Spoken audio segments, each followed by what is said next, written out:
So good evening. I'm Graham Allison, the director of Belfer Center. We have a 5-star show tonight, so lots to look forward to. We have 2 distinguished journalists, Dina and David. Their resumes are in the handout. We have 2 distinguished professors who also served in the intelligence community, John Deutch and Joe Nye. John served as director of CIA. Joe served as chairman of the Intelligence Council.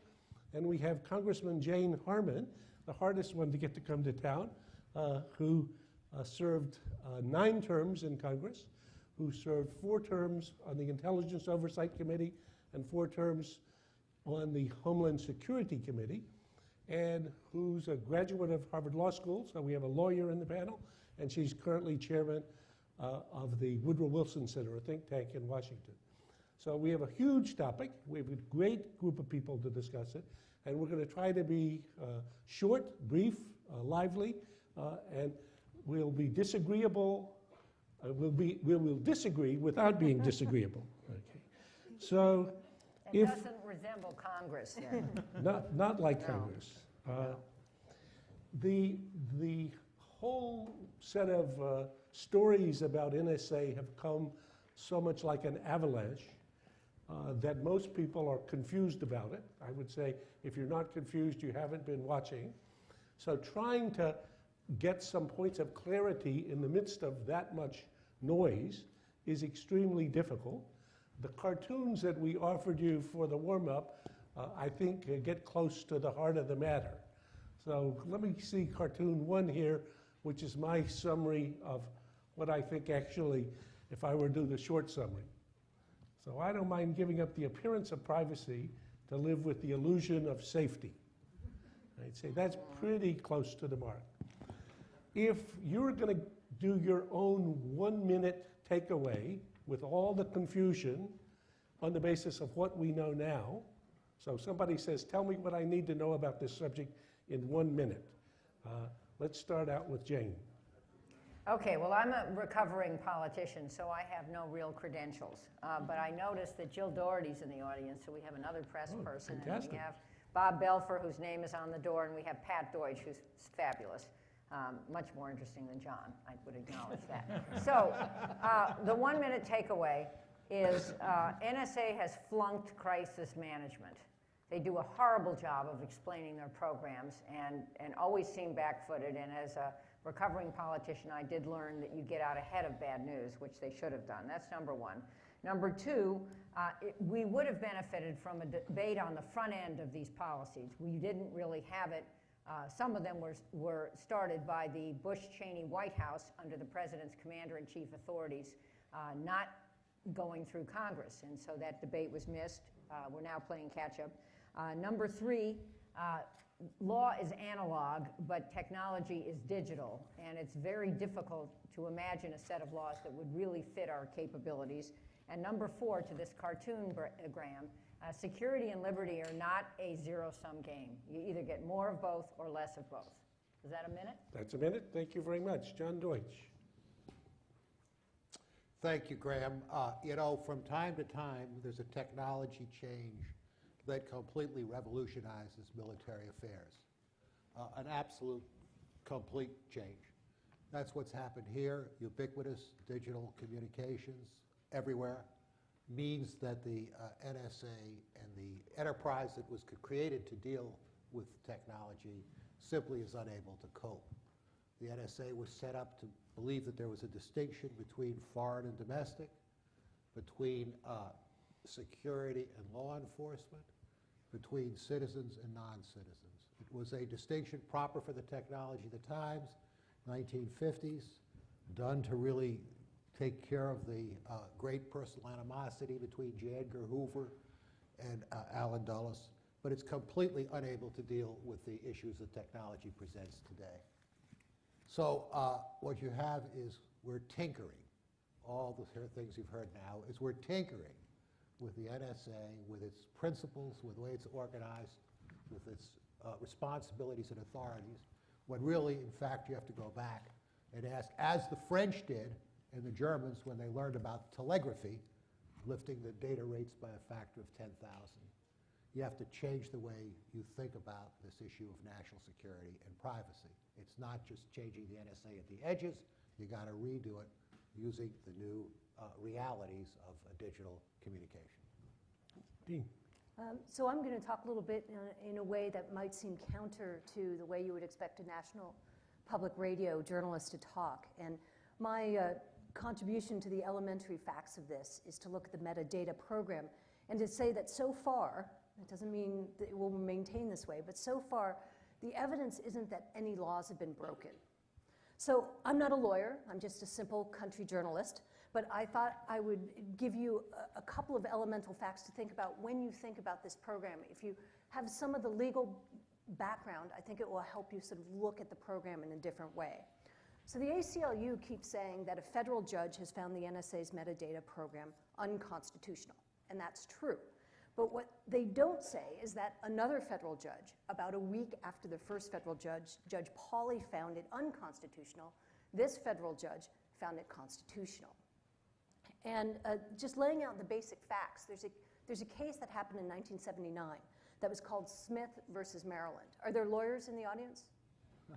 Excellent. Okay, stop me when I get it wrong. So, so back in 1976, there was this woman whose name was Patricia McDonough, and she was robbed in Baltimore, Maryland, and she gave police a description of the robber and what she thought was his car, which, for no particular reason I will tell you, was a 1975 Monte Carlo. So she received some threatening phone calls from someone who said he was the robber. And in fact, at one point, he actually called her and said, "Go stand out on your front porch." And when she did, he drove by menacingly. Turns out the police saw the Monte Carlo in the neighborhood, took down the license plate, and were able to identify him as this man, Michael Lee Smith. This is where it gets interesting with metadata. They asked the phone company to trace numbers that were called from Smith's home phone. And the company agreed, and that day, Smith happened to call Patricia McDonough. Police got a warrant. They searched his residence. They found a phone book that had a dog-eared page that was actually on the same page as McDonough's number was. And this is the case that established what you keep hearing over and over again about metadata, the third-party doctrine. Basically, what it means is that you have no reasonable expectation that numbers you dial remain private. The phone company, because it's a third party, has those numbers, and you voluntarily turn them over to a third party when you dial that number. And I know you need me to wrap up, and it's this third party doctrine about which everybody is disagreeing. Does the new technology that Mr. Deutch talked about, does that still fall under this idea of tapping a phone? And that's what is at issue now with the metadata program. Good. David. Great. Well, thanks for letting me join all of you. I would say that the NSA has got a few big lessons to learn beyond the ones that, that John Deutch laid out, and I agree with all of those. One of them is life is not going to return to the way it was pre-Snowden for them. They would like to think that this is one leak and the leak goes away and they can recede back into the shadows again. That's not the case. The NSA previously never had to go put up with an examination of many of its practices because, unlike the CIA, it wasn't the source of pretty regular leaks. The CIA is all about human beings interacting, human beings leak. Technology has not until now, but what we've learned from WikiLeaks to Snowden is that when there are technological leaks, they're huge. They come in digital size. And so we now know about many of the major programs. Second point, the biggest impact of these leaks, I suspect, will not be diplomatic because Germany's got to deal with the United States and Japan has to deal with the United States and so forth. It will be economic because we now have countries that are talking about subdividing the internet, the great unifying element of technology in the past 30 years. They want to cut up a German-only internet, a Brazilian-only internet. I think these efforts will fail, but it's an interesting effort because it's going to be used for a number of protectionist purposes. And secondly, the era of cooperation between American technology companies and the NSA is over. It's over because those companies believe the backlash at home and abroad from dealing with the NSA is far greater than they ever believed before. A third and a last point on the future for the NSA. The NSA is entering a period where it is discovering that the metadata program that you just heard about from Dina is the least important part of the Snowden revelations. Getting at phone numbers is not exactly the leading edge of NSA technology. Cyber is. And that's why you're beginning to see a shift in the coverage away from the issues that were raised in the metadata program and toward the decisions that the president isn't standing up and announcing, the ones that don't have the kind of political impact of whether or not they're watching your telephone numbers and who you're calling. The most interesting decisions the president hasn't announced yet, whether or not he will take up the recommendation of his advisory group to stop weakening encryption. Well, the NSA was invented to strengthen encryption. And lastly, whether or not he will take up their recommendation that they not participate in finding flaws in software called zero-day flaws that are critical to doing cyber attacks. They were critical to the attacks on Iran. Those are the hard decisions, and when you call the White House and ask where the president is on these right now, they say, let us get back to you some undetermined day in the future. Joe Nye. Well, I think first it's important to realize this is not a case of a rogue intelligence agency. Dina is exactly right. Unlike the things that were disclosed by the church hearings in the 1970s, where you had abuse of power by FBI and CIA, NSA was doing its job. It was doing the legal thing. What was really happening was that technology was allowing it to overachieve. And the political system for controlling it was on autopilot. And the problem was not that NSA did wrong, it's that it did very well. It did as well as you could imagine. So the problem that we face domestically is how do you bring the principles of Madisonian government, checks and balances and controls, in which the FISA court for the judiciary and House and Senate oversight for the legislature are able to cope with this new extraordinary burgeoning of technology, which we summarize as big data, which is brought about by the extraordinary growth of computing power. And the other thing is, what do you do about the intelligence capabilities overseas? On the first, what do you do about the domestic controls? Obama has recommended a number of things, which are strengthening the FISA court, having the companies hold the data rather than the government hold the data and so forth, which probably can restore a good deal of what we think are Madisonian checks and balances. On the other hand, if you look overseas and you ask, what are we going to do when the president says we will respect the privacy of Americans, and then the Germans and others say, what about our privacy? And he says, we'll take that into account. We haven't figured that out at all. So basically, I'd say that we're getting a rethink about the way in which institutions haven't kept up with technology. I think we're on track to correct that at home, not abroad. Okay, let me drill down briefly, first with Dina, because I think you introduced the metadata conversation. And in the material that was handed out, that was prepared by a former Institute of Politics intern, who also now works for me, Alex Loomis, you'll see a little quick summary of what are these 5 buckets and the metadata issue. So Dina, you said, as far as you can see from the reporting so far and the evidence so far, no violations of the law. Interestingly, if you take the report of the president's panel, the commission that he created, that included 3 lawyers, one of whom, Cass Sunstein, is one of our colleagues here at Harvard. They report, quote, there's the conclusion, no evidence of illegality or other abuse for the purpose of targeting domestic political activity, close quote. David, I don't think I read this in the New York Times, a message like this. You disagree? No, I don't disagree, but I would have to say that Dean is absolutely right that the programs appear to have been legal. That'll get sorted out sooner or later. But I think that the critical question is the one that Joe asked, which is you could have a legal program that no one sort of fully thought through, and as a result, it's not at all clear that there is the kind of political control on it that there needs to be.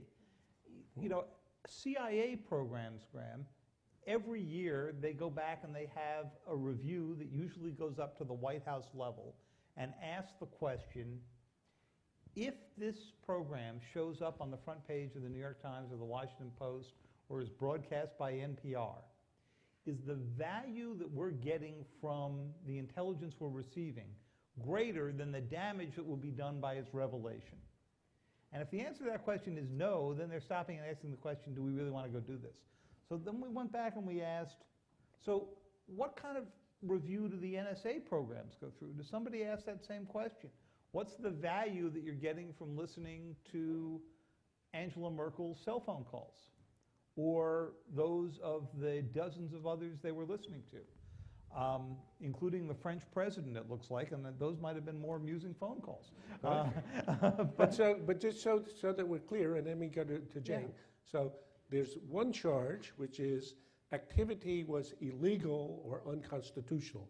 Many people have made that charge, and I think if we were to take a vote about what people might have gathered from what they read in the paper, they might think that there was a violation of law or constitution.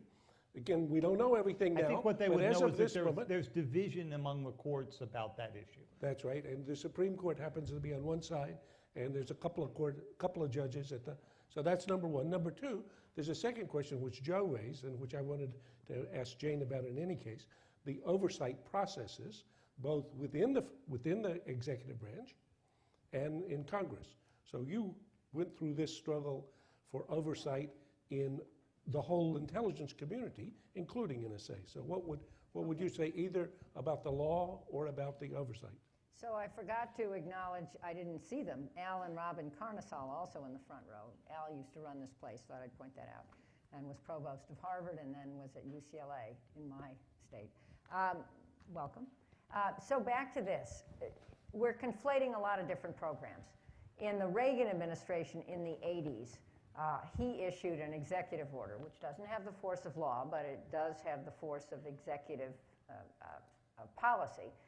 Executive Order 12333, which was the basis for the phone, listening to the cell phones. That is not connected to the post-9/11 programs. Post-9/11, there were at least, I didn't see your materials, Graham, my fault, but there was the phone metadata program, which was developed by the Bush-Cheney White House outside of the law, outside of the Foreign Intelligence Surveillance Act, which was passed in the 70s in response to the Church Committee report on the Nixon abuses. Foreign Intelligence Surveillance Act, we could go into that. But there was the phone metadata program, which the White House developed, and which, when Congress learned that it didn't comply with FISA, Congress insisted that it be changed and that FISA be changed so that the phone program was under FISA. And then there is the so-called PRISM program, which also has been disclosed, which is the Internet program. And that's Section 702. Both of them have been legislated, Section 702 and Section 215, which is phone metadata. And both of them expire every 3 years.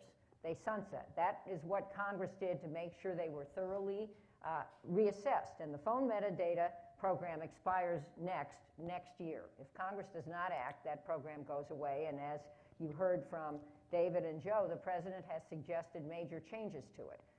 As for oversight, first of all, there have been no abuses of the program. I'm one who voted for these Patriot Act sections. I did that because I felt we do need robust surveillance. And what I was concerned about was, number one, that there was a legal framework around the programs, and number two, there was an oversight regime, and there is. The Congressional Intelligence Committees in particular do oversee this program, and the FISA court, which is a federal court with rotating judges on it, is not a rubber stamp. Not. There have been a number of FISA court opinions that have disallowed certain practices under the programs. I support the notion of making all of this more transparent, releasing FISA court opinions that don't compromise sources and methods, and moving the metadata out of government hands back into the phone companies. I think this is all good and will get more public buy-in, but bottom line, no abuses, and I believe that there have been significant successes viewed as a whole across the programs. Okay, so let's see who disagrees with this conclusion. Dina? If I could just look at one tiny part of what you said, Jane, and that has to do with moving this data to telephone companies or to third parties, which is what they're planning to do.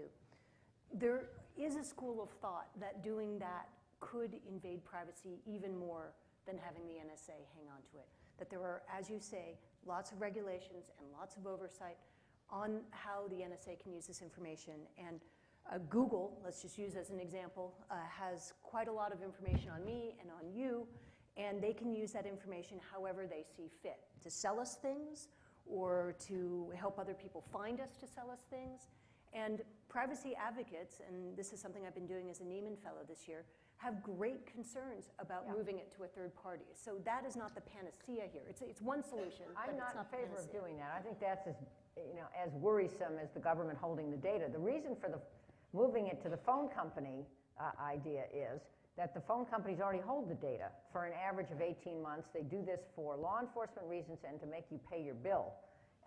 By the way, I don't think it was in the New York Times, it was in the Washington Post. There was an article claiming that we have the ability worldwide to listen retroactively to phone calls for 30 days. That article is not accurate. We don't. Okay. John Deutch, what do you say?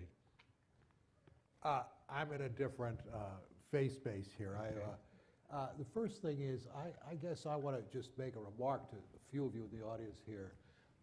If done responsibly, this technology really is very much to the security advantage of the United States, both in criminal activities such as drugs, but also in counterterrorism and in other diplomatic issues that we face, foreign policy issues. So it's very much in the favor of the United States. That's the first thing. Second thing, I would like to say two things about how it's overseen. The NSA is a huge agency, and it reports nominally to the Secretary of Defense. He's the executive agent for the NSA, and also to the, you don't mind my using these old terms, the Director of Central Intelligence. The head person who's the head of the NSA is responsible for communications security of all the armed services, the signals intelligence activities which support the armed services, intelligence activities which support the president and his top foreign policy advisors, and all kinds of stuff which is done for homeland protection and for criminal investigations properly approved by the FISA court. The oversight that poor man or poor woman who heads the NSA is one lonely, busy, overextended Deputy Secretary of Defense. And there is very little really practical, administrative, thoughtful oversight that occurs in the same way that Al Carnesile gave oversight to the Kennedy School when he was provost. Have we ever known a Deputy Secretary of Defense? I don't know. Now, the second point I want to make is I have another big oversight issue. I believe the Justice Department ought to have one and only one responsibility, and that is to make sure that the rights of U.S. citizens and U.S. entities are respected. But they don't. They have a huge conflict of interest. They're up to this stuff, up to their eyeballs. And from time to time, they even get in trouble with it. So I have an issue about whether we have right the basic distinction of the Justice Department being in charge of oversight of U.S. rights and legal responsibilities, and the Justice Department actively, aggressively going and using these same techniques to help them go after law enforcement. I have a big problem. I think there's a fundamental conflict there. So I think all of this has to be relooked. But I will tell you this, I firmly believe that when the New York Times or PBS, is that what? Close enough. NPR. When they explain how, now not in the detail of Mr. Snowden, but when they explain what is the capability of the United States and how they're using it, not always perfectly, to protect and defend U.S. interests and threats, I believe that the average American will be much more comfortable at the balance, which is we're trying to reach here, than they are today. So I'm for disclosure, much more disclosure about the qualitative things that are done without embarrassment. Joe, agree or disagree? Yeah. I largely agree, but I think that you have to go back to something Dina says, which is we have a technology which is allowing the accumulation and storage of vast amounts of data. And the question of whether it's held by a private company or by the government is an interesting point. One reason not to have the government hold it is the government can lock you up or kill you. A private company can't. And we have a long tradition in this country of wanting limits on government. That's the basic principle of how we're founded. But on the other hand, when the government holds something, unless you have a disloyal insider like Snowden, government security is probably going to be a lot better. So if you have it held by the private companies, the question is, what about the criminal groups that are out there trying to get into it? They'll have it easier to get into Target, as we've now seen through the air conditioners, than they would into NSA. So there's a real problem here, which is what are we going to do now that we have the capacity, we as a society, to store and analyze vast amounts of information? We haven't thought that one through very well. I think having the telephone companies hold this phone data, metadata, is better than having government do it, because you don't want some future J. Edgar Hoover or even some clerk to check up on where his girlfriend spent the weekend last week. And that's a temptation. You'd rather have the clerk at Google do it, yes. Right, that's it. But the clerk at Google worries me a little less than the clerk who works for the government. David, agree or disagree? Very briefly, yeah.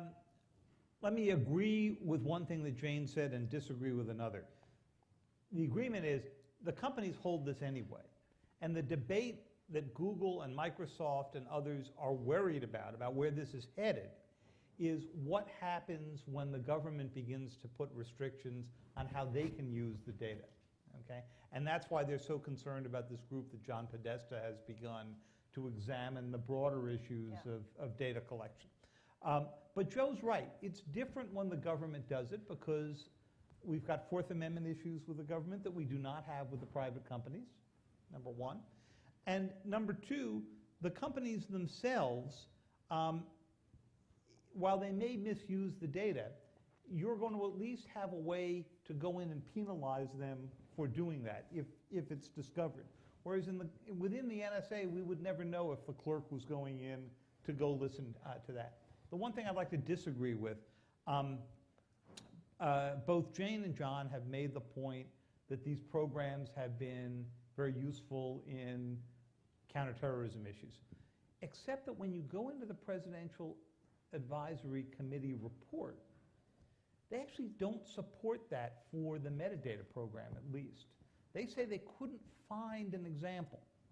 Now, we know of some cases from outside reporting in which there's been a negative confirmation. In other words, they've gone off and looked at some phone numbers and said, no, we don't believe this group of terrorists operating in this country have connections back in the US. And that too is useful. But so far, we haven't found many successes coming out of the metadata program. Here, let me give you a quotation. David, let me give you a quotation, David, and people then can agree or disagree. Sure. Our senior fellow non-resident, Michael Morrell, who was deputy director of CIA, here's a quote. He says, quote, had the metadata program been in place more than a decade ago, it would have prevented 9/11. And it has the potential to prevent the next 9/11. So this is true or false? It's true that it may have prevented 9/11 had it been in place, because you might have heard the plotters who were in San Diego. But he signed off on a report that said that once it was in place, they couldn't find examples in which it had tracked someone down and helped them with it. Now, maybe there was no such case. So both statements are true. And so both statements can Yeah. be true. And, Mr. Morell has also made the point that, your house may not have burned down in the past 10 years, but it doesn't mean that you cancel all your fire insurance. And this program is part of your fire insurance. May I make But a that- remark? Please. I'd like to make a remark here, if I may. I think that by focusing on the metadata program and focusing on did it do something about counterterrorism, you miss an entire universe of places where this had an absolutely for sure effect.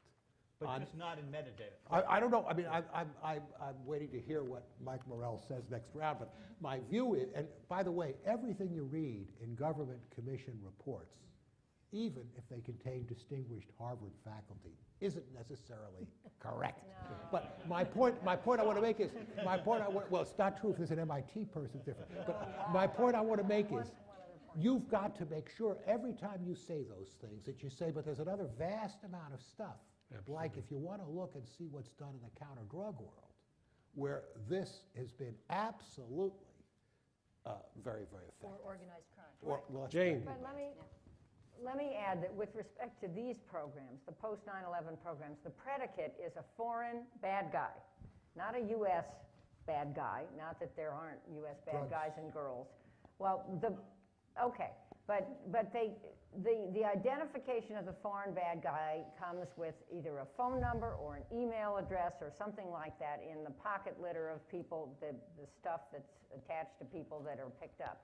And that start is then chained to other people through these programs, whether algorithms are used or just straight he called him and he called him and so forth. And now we have this limit, which we could also debate about 2 hops.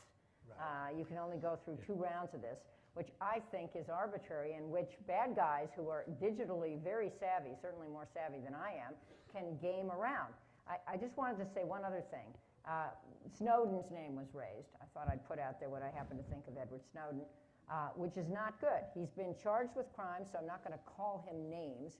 He should come back here and face trial. He would have a fair trial in this country. That's what we do, and there's enormous public sympathy for him, not for me.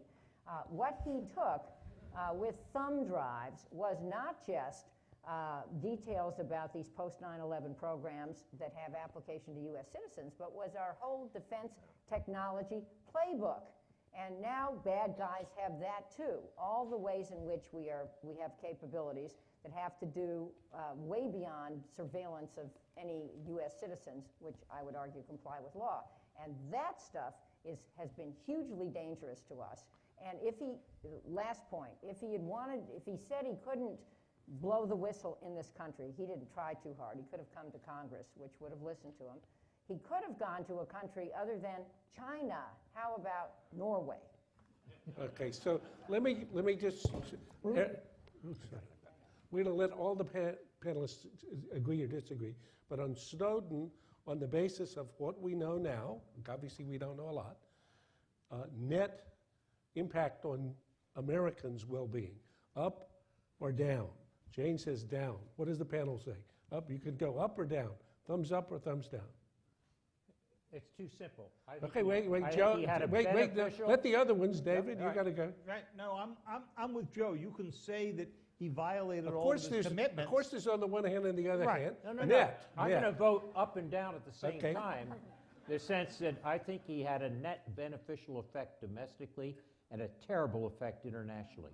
And therefore, for Americans, If net, I had to summarize it, net negative, but I think to ignore the fact that he launched a debate which we needed to have, which is how do you bring our checks and balances, our Madisonian institutions, up to date for the technology, thumbs up. okay, Let's put it this way. The president would not have come out a week and a half ago and radically changed a program that he had approved for 5 years running had it not been for Snowden. see? And I guess I would say one other thing, too. I think what the Snowden revelations have done is given adversaries a lot of ideas, not just foreign countries or what we consider our enemies, but also organized crime now can say to their hackers, you know what, never occurred to us to do this. Can you give that a try? And I think that is one thing, I mean, I haven't been reading the newspapers as religiously as I used to while I've been in school, but I think that's something that has been missed in this debate, is that there's a whole nother wrinkle here that hasn't been discussed, that goes beyond privacy concerns, but goes, how much did Snowden give any kind of adversary a leg up on what the US is doing? Well, President Obama offered his 2 cents on this. In January, he said, quote, "The sensational way in which these disclosures have come out has often shed more heat than light, while revealing methods to our adversaries that could impact our operations in ways that we may not fully understand for years to come." So again, it's uncertain, and we don't know everything now. But John, do you have a agree? You were kind of, I think, thumbs down, but I'm not sure if you were trying to do both ways at the same time. Goofy question. Oh, okay. Because it's happened. And the issue is, once it's happened, how does the United States deal with that, both domestically and, as Joe, I think, quite rightly said, the effect on the foreign observers, as he and I have heard on different occasions, is extremely, they really feel, so I really think the issue is more, how do you deal with Snowden if you're the President of the United States or our country, rather than, gee, is this up or down? I mean, it happened, you know, and you've got to deal with the consequences. Can I follow what John said? Because I think if we're really serious about where do we go from here, I think on the domestic side, what Snowden's launched has been healthy, and we're on our track.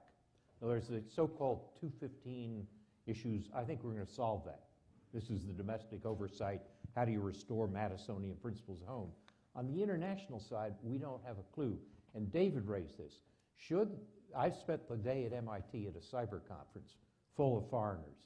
And let me tell you, the lack of trust in the United States and in our procedures that the Snowden revelations have created is really costly to us. And it raised, no, just to finish, but David pointed out, NSA was once in the business of both encrypting and, in other words, protecting our communications and decrypting others' communications. More recently, we've done much of the latter. Should we get back into a situation where we want to encourage encryption? Should we, for example, have a bank where we say, when we discover zero-day exploits, we're going to actually give them back to Microsoft or iOS? Should we be thinking of ways to try to restore confidence in the way our companies use the internet? These are big, difficult questions which we're not yet beginning to come to terms with. I actually think we're far ahead here. First of all, the domestic debate had started. Congress did act. Maybe nobody noticed, but I noticed. I was there, and a number of other people were debating these programs. And to remind, 215 expires next year if it is not renewed. So, I mean, there is a mechanism in place. Before Snowden, he had nothing whatsoever to do with that. Second, internationally, I was just in London the last 3 days. They get it over there. There's been a very close intelligence cooperation. There are 3 different levels of this. On the intelligence level, nobody's upset because they all understood what these programs were anywhere, including in Germany. On the elected official level, they're upset because their public is upset, but they understood the intelligence. They were all briefed too. So on the one hand, privately they're not upset, but publicly they are. On the public level, in Germany in particular, they're furious because of the Stasi history. But that is not true in Italy, in England, and in a number of other countries. So it is complicated, but it wasn't a zero start here. And I still would say about Snowden, we would have had this debate slower than we're having it, but we would have had this debate. As we're wrapping up I'm going to let you, David, and then Dina. Let me remind the audience that there's also opportunities for you to ask a question. There are 2 microphones here on the ground floor and 2 microphones in the loges. If you'll stand up at the microphones, we'll call on you. But David was going to say something, and Dina. Just builds on what Joe was saying before. One of the most interesting things about the revelations, as we've gotten a chance to dig further in them and then ask questions that go beyond what's in the documents, is that there is a growing debate about whether or not the United States has engaged in some hypocrisy here in what kind of activities we're outraged when they're done to us, and we're not quite as outraged when we do them abroad. So David, the U.S. would never engage in hypocrisy. I realize it's shocking, Graham, but sooner or later in your life you were going to have to face this issue. No, You know, no. so- Go ahead. So, for example, the United States has been extraordinarily concerned, with very good reason, about the daily Chinese attacks on American corporations and on the American government, and an effort to steal intellectual property. When newspapers, including the Times, were writing about this last year and detailing the degree to which these attacks were run by the People's Liberation Army, or at least linked to them, government officials were applauding this kind of coverage. This year, as we have had an opportunity to discuss how the NSA has gotten into Chinese companies like Huawei, which has been banned from the U.S. for its suspected links to the PLA, and how the U.S. has gone in to build into Huawei, a big networking and telecommunications company, build in the kind of backdoors that we fear they would use here, there's been a very different reaction in the U.S. government. This became a subject of conversation between President Obama and President Xi just 2 weeks ago, right after some of the big coverage on this issue. And so I think that's a healthy debate to have, because as Joe was saying before, we need some norms about how we're all going to operate in this space. We're not going to have an honest discussion on that until the activities of both the U.S. and the Chinese and others are revealed. Okay, Dina and then John. Yeah. Go ahead, do questions. That's Oh, no, go ahead. No, John. Ahead, John. I have a one-point remark. I think that at a certain stage of the game, the question has to be raised, do you want to think of a new design for the NSA? Not just tinkering around the edges. There are really some issues there I don't even get into tonight, but I do think that it's got an awfully broad span of responsibility, and I think it deserves some scrutiny and discussion. Well, there was a suggestion made in the report of this President's Commission, and that was to make the NSA a confirmable position and to split it with Cyber Command at the Defense Department. Instead of having the NSA director be a 3-star who held both jobs. The President rejected that Right. before the But commission it was report also came that he was out. going to be a Correct. civilian too, which I thought was a little goofy too, right? And John, do you have a short thought about what that redesign would look like? No, I only have a long thought, which you don't Oh, want, okay. so let's go on. So, That was a good idea. we will listen to the long thought after. Thank you very much. Let me go to this gentleman. The rules are here, short. Please introduce yourself initially, and questions in with a question mark. Jed Schwartz, a writer. Is the FISA court subject to any appeal? I mean, is it possible to appeal FISA court decisions to a higher court like the Supreme Court? A. B. We have overlooked, all of you and I until now, have overlooked the possibility of using these technologies to survey the conversations of, for example, corporate managerial people, which it seems to me could be extremely useful in the event of, for example, patent abuse suits. Or, I mean, think if the people at Enron had been able to be tapped. You know, I mean, just think about that. And also the question of surveilling phone conversations in and around tax havens in order to achieve tax compliance.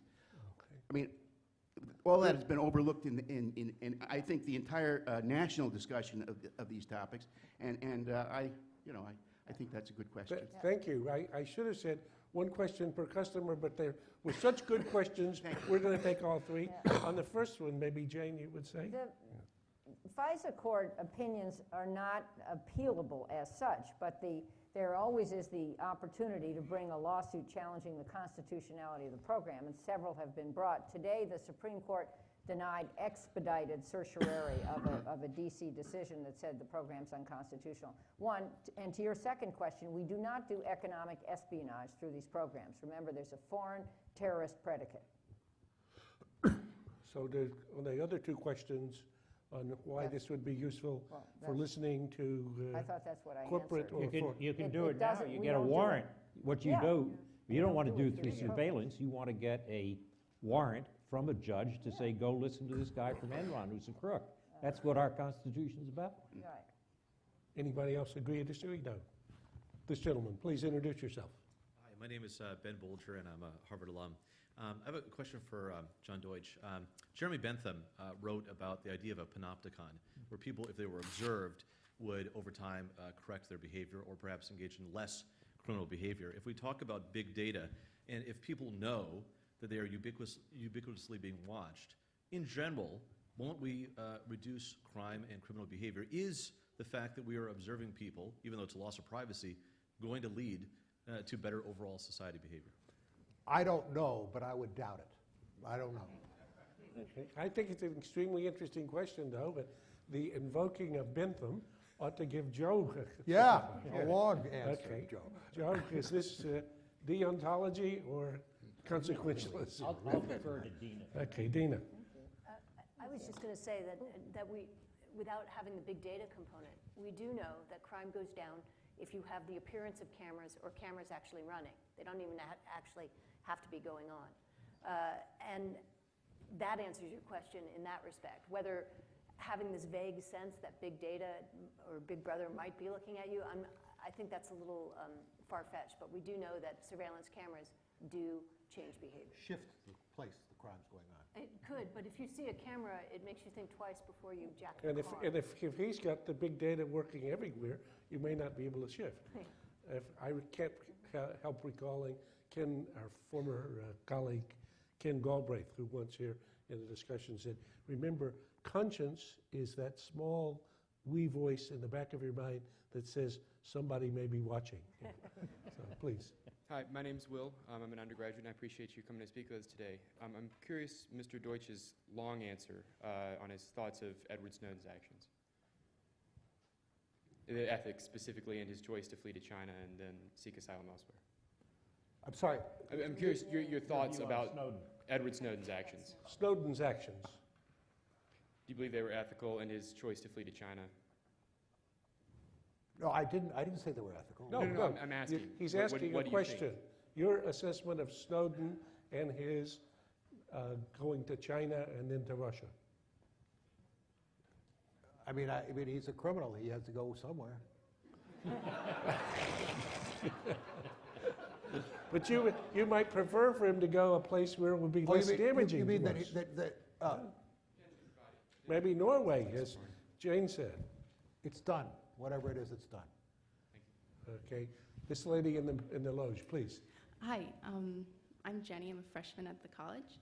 And I wanted to ask a question about trust and how corporations and the government can kind of manage their relationship going forward. Mark Zuckerberg publicly sort of called Obama to complain about the NSA.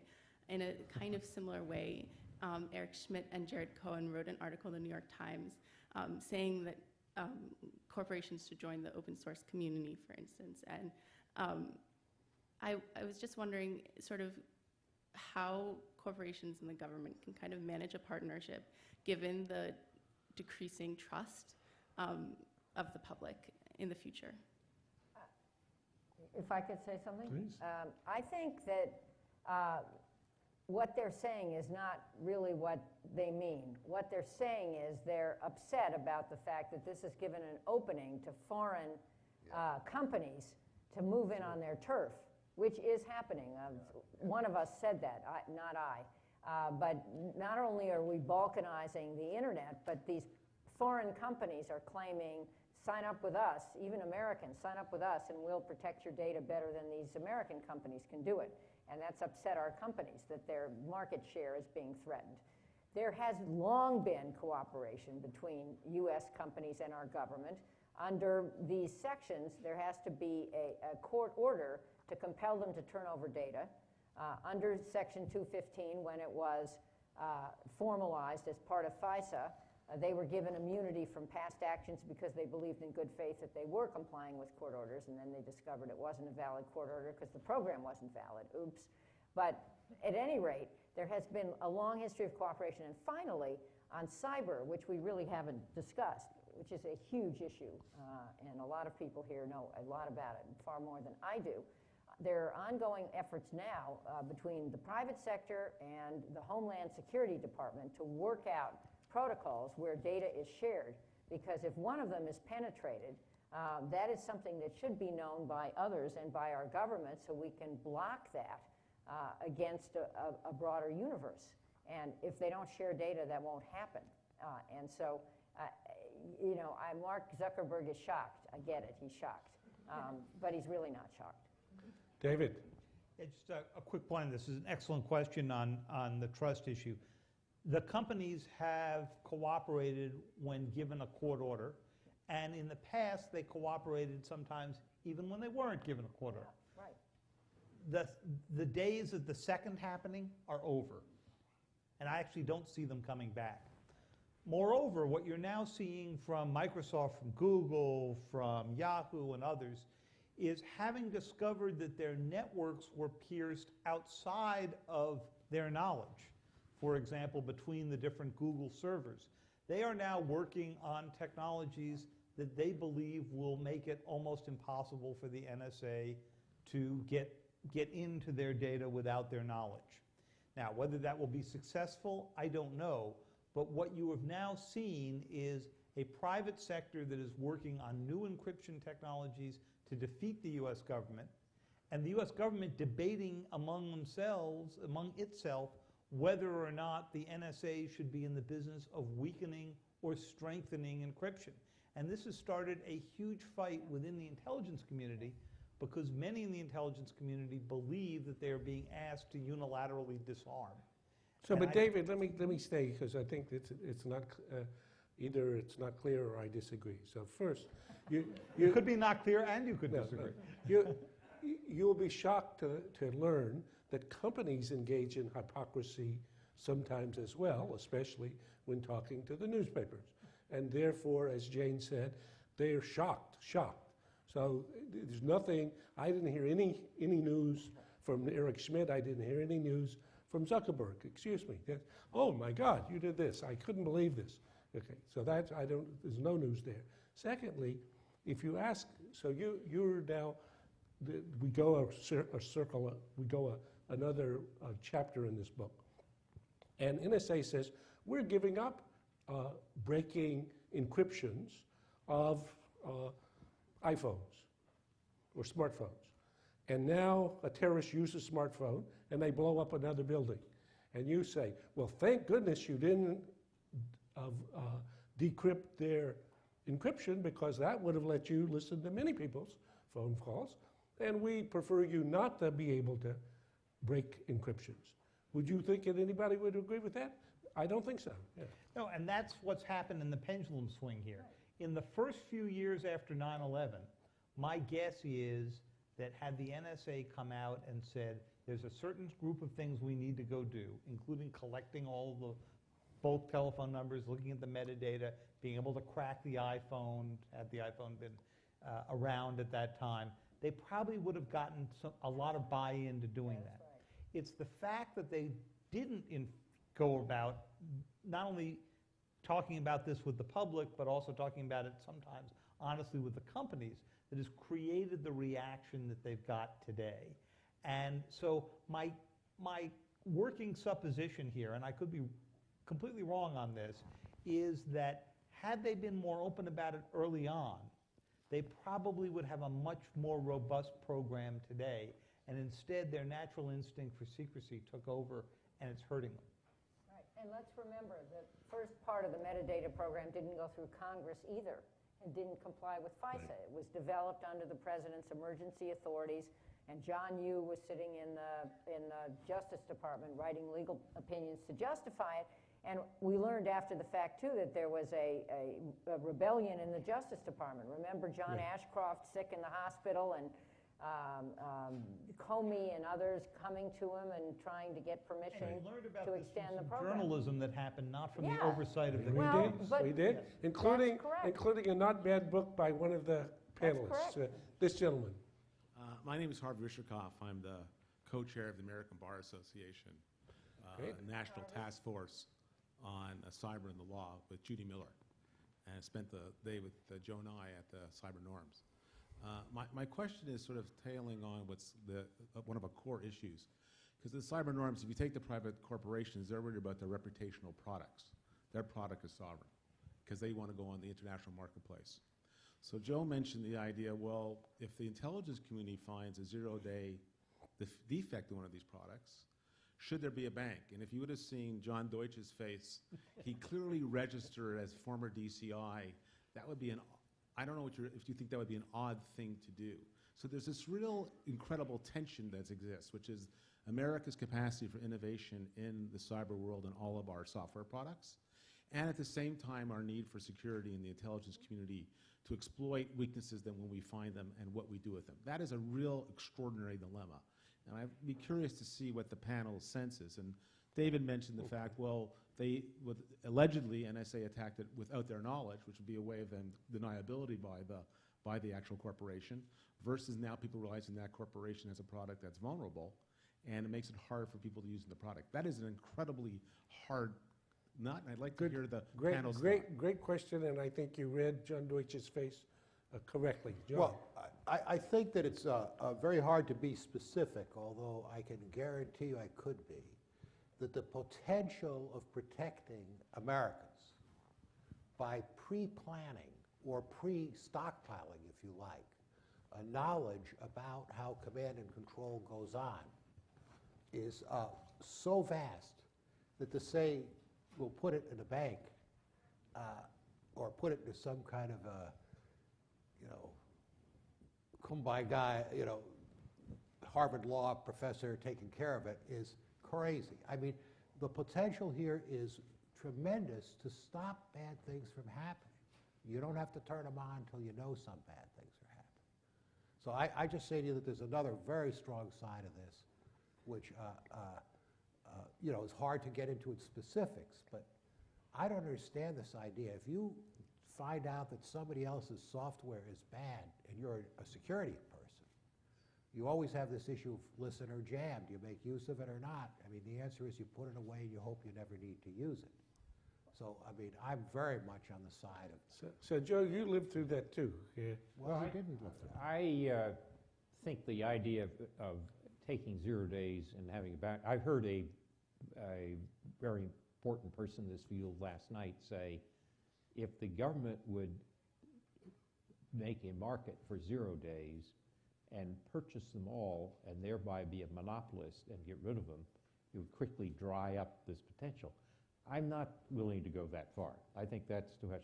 On the other hand, I think what the government can do is start redrawing that balance of where it was on encryption and decryption, and realize that the internet in the future is going to have a lot more encryption in it than it has now, and place less emphasis on the decryption side. So you can take different views on different parts of this, but I think there is going to be some need to do something to restore a degree of trust. With all that said, you got to remember, we're not the only player in this game. Right. And the fact that the Chinese, that we might have a self-denying ordinance and the Chinese don't, is, some silly. People are going to still want American companies' products rather than Huawei, because if somebody's surveilling or doing things better of the Americans than the way the Chinese do Wait, it. Jane. Well, first of all, on these exploits, this is a really serious problem. There is an eBay for exploits, or so it's been explained to me. And buying one of these things, which is an open back door into the underpinnings of somebody's technology, can cost as little as $25,000. So you're a bad guy and you want to take down some piece of the electric grid or pick anything. It's not that hard. And we have to, it seems to me, we, the government, I don't work in the government, but our government has to protect us against this, at least as it affects infrastructure or major aspects of our privacy. So I don't want to make that harder. I want to make that easier, whatever we do about it. Okay, Dina and then John. I wanted to talk a little bit about this trust issue in a different way that this young lady talked about. And One of the things that, I was at a cyber dialogue in Toronto last weekend, and one of the things that came up is that, in fact, there was a program in which they would pretend to be Microsoft and an update, and this would hit your computer, not yours, but the computer they were targeting. They, of course, want the Microsoft update to fix the bug, and then they would actually have access to that computer. Now, this isn't an unheard of thing. In the old days, you used to have GE and these major corporations who would say, no problem, if your guy's a CIA guy, you're working for us, but now that we know, that's great. Here's what the really big difference is. Microsoft, whether true or not, and if you would read David's coverage, you'd say, they didn't know about it. So the problem here, the trust gap, is the idea of consent. And that's what I think that we need to sort of try and figure out as we try and navigate all of it. John, and then One point I want to make is when I went into government the last time in '93, we arrived with an enormous initiative of NSA for the Clipper chip. Nobody here is old enough to remember the Clipper chip. But the idea the NSA said is commercial encryption is going to be progressively more important, and we're going to give you a government-patented, government-assured device that is going to do all your encryption for you. Well, it was not a long time till that collapsed under the. So I'm saying the idea that our exports. there are a lot of things the matter with it, but I want to tell you, I can remember clearly. We'll talk about Podesta. We working this problem, and my point I want to make, Joe, is to say they're going to work more on encryption rather than cracking codes. I'm all for it, but I don't think that's going to get you a lot of relief from these problems. David, That's the only point I'm making. David, a short comment, and we have two more questions. Yep. Quick point on these awfully named 0 days. And they are named that because when you use a 0-day flaw, it means that no one has ever seen it before. It's existed for 0 days, and therefore it enables you to get into a computer system. It's the reason that in Olympic Games, which was the US program against Iran, I think they used 4 0-day flaws in order to get into the Iranian control system. So if you're at the NSA and Cyber Command, you say, make me give these up. It's like going to the nuclear forces and saying, you really shouldn't be using missiles anymore, okay? So their view is this would be disarmament, as Joe points out, we're not the only ones in this market. And that's what makes it such a hard discussion. The difficulty is we have a US government that right now has never acknowledged building cyber weapons, much less using these 0 days. And until they get out and try to discuss this the way we discussed nuclear deterrence in the 50s and 60s and 70s, we're not going to actually have the debate that Joe just described. Okay, this gentleman, and then in the loge, and then we're over, please. Hi, my name is Josh Stiefel. I'm a first-year Kennedy student. In everything that's happened since Snowden's release, does anything point to a structural or inherent weakness in the intelligence community structure, particularly as it currently exists under the Office of Director of National Intelligence? And if so, how do you go about fixing the DNI structure? I was I the think you author already of the answered this law question. Yes. that created, with the principal author of the law that created the Director of National Intelligence. It was not a perfect law. I know you're shocked.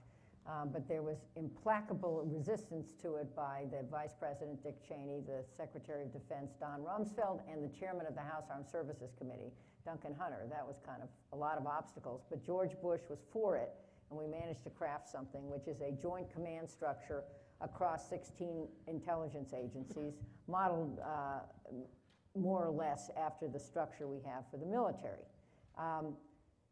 There are flaws in the law. I think the big flaw in the Snowden case was the way he was cleared and the way he was allowed to operate. That's not in the law. And we have now taken major steps, maybe not enough. We've done the same thing with respect to State Department cables after the WikiLeaks thing to fix that. And there is no longer can a systems analyst, there are only 1,000 across our government, operate without a second person being involved. And in Snowden's case, he was one step ahead of the sheriff in about 5 jobs. And the way he was evaluated is in the future going to be shared on a better basis. But I just say one last thing. In 9/11, most people think the big failure was we operated in a need-to-know culture where things were not shared. And the FBI didn't talk to itself, didn't talk to the CIA. Had those things happened, we might have found the plot, unraveled the plot before it happened. The pendulum swung to need to share culture. Maybe it swung too much, and that's what enabled Snowden with his thumb drive, which was illegal, to suck out so much information. Somebody pointed out to me the other day that now we're in a need to blame culture, which I don't think is healthy. I think our government's functioning pretty well, and we have not had another catastrophic attack since 9/11. Thank God. This gentleman, the last question. Hi, thank you. My name is Max. I'm a freshman at the college, and I want to ask you a question about the bulk data programs, or bulk data collection programs, but maybe from a broader perspective. So I guess a lot of what you've said has sort of assumed through these hypothetical situations that they could potentially be effective, and that's essentially a case that's impossible to disprove. But there is some argument, and this isn't something you've addressed, that actually all of these bulk data collection programs and other major, widespread intelligence collecting programs are actually ineffective. And the argument that some make is that they collect so much data that they basically hamper our intelligence community from effectively analyzing it. And so the data that matters, they end up not really using effectively. And I guess the prime example of this was the Christmas Day bombing a few years ago, where I think the US government or some part of our intelligence community did in fact have that data, but it never got passed up on the chain. And one argument for why that didn't happen is that there's so much data being collected. So my question to all of you is, what reasoning do you use? How do you prove that these very wide, these bulk data collection programs have a significant value added to our intelligence that we otherwise wouldn't have? I think it's going to be hard to make the argument stick that more data is on balance harmful. I mean, obviously it takes your time, but more data means that if you approach it well, you're going to get smarter quicker. Not true always, but saying that less data is better is a very hard position to defend. Any other? It tells you about why there's so many people on this campus and the MIT campus working on building better algorithms, because if you've got all this data, it's only as good as your ability to sift through it quickly and accurately. And why didn't we collect all this data 20 years ago? Because there was no way to go through it. So we're only collecting it now because the NSA came to the conclusion that it had the algorithms to begin to actually make use of it, to find the needle in the haystack. And that gets to the point that we all began with, which is the technology here outpaced the political decision-making about the issues that it raised. And that's what the Snowden affair has forced the United States to begin to confront. So let me try to bring us to a conclusion here. I think David's comment actually picks up from John's first comment about what's the big event that's occurred here, that a technological revolution is increasingly making ubiquitous and cheap the collection, storage, and searching of all digital information. So that's just, and that's for a company called Google, and that's for a country like the US, and a country like China, and a criminal like whoever. Okay? So that's just happening, independent of whether we have an NSA or don't have an NSA, or whether we change this position or that position. So this issue, I think, is an early stage of a revolution that is just continuing to shock us every few years, and will continue for some time. So it's actually a terrific topic for students in the school to pursue. So tomorrow night, here in the forum at 6 p.m., you'll have another very special opportunity. Meir Dagan, who's the former legendary head of Mossad, and David Petraeus, former director of CIA, among other things, will be here at 6 o'clock. Tonight, we want to say thank you very much to a star panel.